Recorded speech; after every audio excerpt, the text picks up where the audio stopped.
नमस्कार दोस्तों, स्वागत है आप सभी का आपके अपने यूट्यूब चैनल पर। आज से हम धार्मिक आंदोलन के बारे में पढ़ेंगे। इसमें पहला प्रश्न है हमारे पास में कि जैन परंपरा के अनुसार जैन धर्म में कुल कितने तीर्थंकर हुए। आपको बताना है आंसर। ऑप्शन ए 20, 22, 24 या 14। तो इसका करेक्ट आंसर है 24। यानी कि जैन परंपरा के अनुसार जैन धर्म में कितने तीर्थंकर हुए? 24। अब जो जैन धर्म के संस्थापक कौन थे? तो जैन धर्म के संस्थापक थे ऋषभदेव। कौन थे? ऋषभदेव। और इनको प्रथम तीर्थंकर भी बोला जाता है। ऋषभदेव को प्रथम तीर्थंकर। और अंतिम तीर्थंकर कौन हुए? यानी कि 24वें तीर्थंकर। तो महावीर स्वामी को 24वां तीर्थंकर माना जाता है। किसको? महावीर स्वामी को। अगला प्रश्न है हमारे पास में, त्रिपिटक धर्म ग्रंथ है। तो त्रिपिटक धर्म ग्रंथ किनका है? जैनों का, बौद्धों का, सिखों का या हिंदुओं का? किसका है दोस्तों? तो त्रिपिटक धर्म ग्रंथ है बौद्धों का। कौन कौन से त्रिपिटक के नाम? पहला नाम है दोस्तों इनका विनय पिटक। जो त्रिपिटक है उसमें पहला है विनय पिटक। विनय पिटक। दूसरा है सूत्र पिटक। और तीसरा है अभिधम्म पिटक। अभिधम्म पिटक। अभिधम्म पिटक। इस प्रकार से। अगला प्रश्न है हमारे पास में दोस्तों, बुद्ध ने निम्नलिखित में से किस स्थान पर महापरिनिर्वाण मृत्यु प्राप्त किया? तो इसके आंसर है दोस्तों ऑप्शन ए कुशीनारा या कुशीनगर में, बी कपिलवस्तु में, सी पाओ में और डी कुंडग्राम में। तो दोस्तों इसका करेक्ट आंसर है कुशीनगर में। ये कुशीनारा में। दोस्तों ये कुशीनगर वर्तमान में कहाँ पर है? तो जो उत्तर प्रदेश है, उत्तर प्रदेश का जो देवरिया नाम का स्थान है। कहाँ? देवरिया उत्तर प्रदेश, जो वर्तमान में अभी है वहाँ पे ये कुशीनगर है। वहाँ पे क्या हुआ? तो बुद्ध की मृत्यु हुई थी। अगला प्रश्न देखते हैं दोस्तों, किस शासक ने बौद्धों के लिए विख्यात विक्रमशिला विश्वविद्यालय की स्थापना की थी? तो किस शासक ने की थी दोस्तों? Option A Mahipal, B Devpal, C Gopal और डी धर्मपाल। तो इसका करेक्ट आंसर क्या दोस्तों? धर्मपाल। क्या है? किसने की थी विक्रमशिला विश्वविद्यालय की?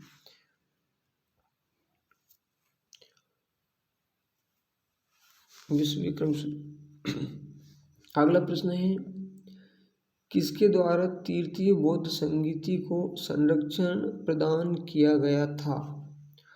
तो तृतीय जो बौद्ध संगीति हुई किसके द्वारा संरक्षण प्राप्त किया गया था? कनिष्क के द्वारा, अशोक के द्वारा, महाकश्यप के द्वारा या उपालि के द्वारा? तो इसका करेक्ट आंसर क्या है दोस्तों? जो तृतीय बौद्ध संगीति हुई थी इसको संरक्षण किसने दिया था? तृतीय बौद्ध संगीति में संरक्षण। तो इसका करेक्ट आंसर है अशोक ने। किसने दिया था? अशोक ने। कुल कितनी बौद्ध संगीतियाँ हुई थी दोस्तों? तो कुल 4 बौद्ध संगीतियाँ हुई थी, जिसमें से ये कौन सी? तृतीय को संरक्षण किसने दिया था? अशोक ने।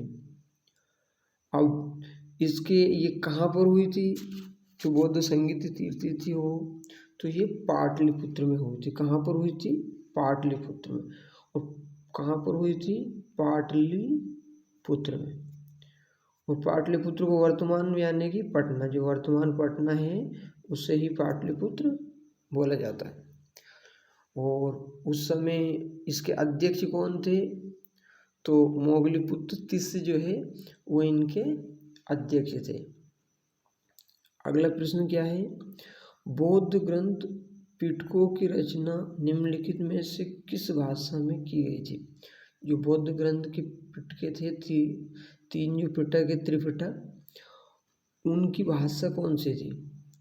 Option A Sanskrit, option B Ardhamagadhi, C Pali और डी प्राकृत। तो इसका करेक्ट आंसर क्या है दोस्तों, पिटकों की भाषा कौन सी थी, पाली। अगला प्रश्न देखते हैं,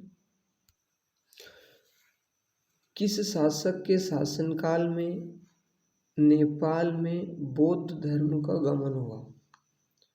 समुद्रगुप्त, अशोक, चंद्रगुप्त या हर्षवर्धन। इसका करेक्ट आंसर क्या है, अशोक के शासनकाल में नेपाल में बौद्ध धर्म का गमन हुआ। अगला प्रश्न है, सांची क्यों विख्यात है। चट्टान काटकर बनाए गए मंदिरों के लिए, ये सबसे बड़ा बौद्ध स्तूप है इसलिए, गुहा चित्रकारी के लिए, या अशोक के शिलालेख है इसलिए। तो क्या है, आप सभी जानते होंगे दोस्तों, सांची क्यों विख्यात है। यहाँ पे सबसे बड़ा बौद्ध स्तूप है सांची में। अगला प्रश्न है, महावीर का जन्म किस क्षत्रिय गोत्र में हुआ था। किस क्षत्रिय गोत्र में हुआ था महावीर का जन्म। तो शाक्य में, यांत्रिक में, सल्लास में या लिच्छवी में। किस गोत्र में हुआ था, यांत्रिक में महावीर का जन्म। और महावीर का जो नाम था, वो नाम क्या था महावीर का, वर्धमान। क्या नाम था, वर्धमान, वर्धमान। अगला प्रश्न है दोस्तों,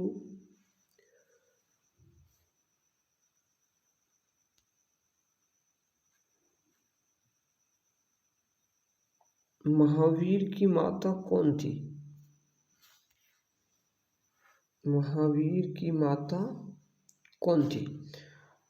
यशोदा, अन्नोज्या, त्रिशला या देवानंदी। तो महावीर की माता कौन थी, त्रिशला। त्रिशला कौन थी, वो जो लिच्छवी राजा चेटक थे। लिच्छवी राजा जो चेटक थे उनकी बहन थी ये। कौन थी, लिच्छवी राजा चेटक में। अच्छा, महावीर के पिता का नाम क्या है। माता का नाम तो त्रिशला था, लेकिन महावीर के पिता का नाम क्या था। तो महावीर के पिता का नाम था सिद्धार्थ। क्या था इनके पिता का नाम, सिद्धार्थ। और ये कौन थे, सिद्धार्थ ये कौन थे दोस्तों। तो जो ज्ञात्रक कुल था उसके सरदार थे। किसके, ज्ञात्रक कुल के सरदार थे इनके पिता। आई बात समझ में। अगला प्रश्न है, गौतम बुद्ध द्वारा अपने धर्म में दीक्षित किए जाने वाला अंतिम व्यक्ति कौन था। ए आनंद, बी सारिपुत्र, सी मोगलान और डी सुभद्र। इसका करेक्ट आंसर क्या है दोस्तों, इसका करेक्ट आंसर है सुभद्र। अगला प्रश्न है, प्राचीनतम विश्वविद्यालय कौन था। जो सबसे प्राचीन विश्वविद्यालय है इनमें से वो कौन था। प्राचीनतम विश्वविद्यालय कौन था। गांधार, कन्नौज, नालंदा या वैशाली। तो इसमें सबसे जो प्राचीन था वो कौन सा था, नालंदा सबसे प्राचीन विश्वविद्यालय था। अगला प्रश्न देखते हैं, किस भाषा का ज़्यादा प्रयोग बौद्धवाद के लिए प्रचार के लिए किया गया है। संस्कृत भाषा का, प्राकृत का, पाली का या शौरसेनी का। किसका किया गया है। तो इसका करेक्ट आंसर क्या है दोस्तों, तो जो पाली भाषा है, पाली का बौद्धवाद के प्रचार के लिए प्रयोग किया गया है। अगला प्रश्न है, महावीर की मृत्यु कहाँ हुई। तो महावीर की मृत्यु कहाँ हुई? श्रवणबेलगोला में, लुम्बिनी में, कुलगुमले में या पावापुरी में? तो इसका करेक्ट आंसर क्या है? महावीर की मृत्यु कहाँ पर हुई थी? पावापुरी में। कहाँ पर हुई थी दोस्तों? पावापुरी। अगला प्रश्न है, जेएनयू के पहले तीर्थंकर कौन थे? तो दोस्तों मैंने आपको बताया था अभी पहले वाले प्रश्न में, पहला और अंतिम तीर्थंकर। अब आपको बताना है ये, पहला अरिष्टनेमी, दूसरा पार्श्वनाथ, तीसरा अजितनाथ और चौथा ऋषभदेव। अब दोस्तों आपको याद आ ही गया होगा इसका करेक्ट आंसर क्या है? ऋषभदेव इसका बिल्कुल करेक्ट आंसर है। अगला प्रश्न है, मठ मंदिर और स्तूप किस धर्म से संबंधित है? तो किस धर्म से संबंधित है दोस्तों? बौद्ध धर्म से, जैन धर्म से, हिंदू धर्म से या फिर ईसाई धर्म से? तो इसका करेक्ट आंसर क्या है दोस्तों? मठ मंदिर और स्तूप किस धर्म में होते हैं? तो बौद्ध धर्म में।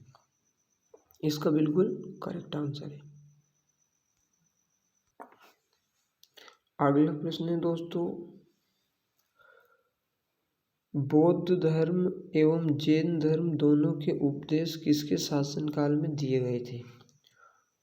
ऑप्शन ए बिंबिसार के, अशोक के, बिंदुसार के या अकबर के? किसके शासनकाल में दिए गए थे? तो इसका करेक्ट आंसर है बिंबिसार के शासनकाल में। अगला प्रश्न है, गौतम बुद्ध ने अपना प्रथम उपदेश कहाँ दिया था? बोध गया में, लुम्बिनी में, सारनाथ में या कुशीनगर में? तो जो गौतम बुद्ध ने अपना प्रथम उपदेश दिया था वो कहाँ पर दिया था? सारनाथ में। अगला प्रश्न है दोस्तों, बौद्ध धर्म ग्रहण करने वाली पहली महिला कौन थी? बौद्ध धर्म ग्रहण करने वाली पहली महिला कौन थी? तो यशोधरा, महामाया या महाप्रजापति गौतमी या बिंबा? तो इसका करेक्ट आंसर क्या है दोस्तों? महाप्रजापति गौतमी बौद्ध धर्म ग्रहण करने वाली पहली महिला थी। अगला प्रश्न है, बोध गया स्थित है। बोध गया कहाँ पर स्थित है? तो दोस्तों पश्चिम बंगाल में, उड़ीसा में, बिहार में या फिर असम में? इसका करेक्ट आंसर क्या है दोस्तों?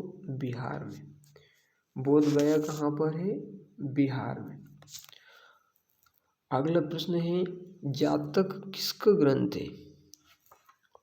वैष्णव का, जैन का, बौद्ध का या फिर शैव का? तो जो जातक है वो किसका ग्रंथ है दोस्तों? बौद्ध का। किसका है? बौद्ध का। और जातक में जो भगवान बुद्ध है उनके पुनर्जन्म की जो कथा है वो जातक ग्रंथ में मिलती है। सिद्धार्थ बुद्ध को ज्ञान प्राप्ति कहाँ हुई थी? तो दोस्तों इनको जो सिद्धार्थ हो इनको बुद्ध को ज्ञान प्राप्ति कहाँ पर हुई थी?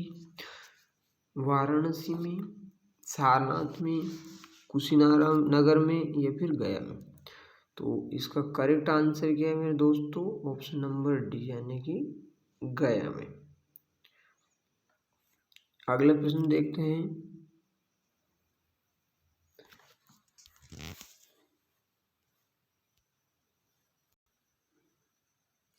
सारनाथ में बुद्ध का प्रथम प्रवचन कहलाता है, क्या कहलाता है?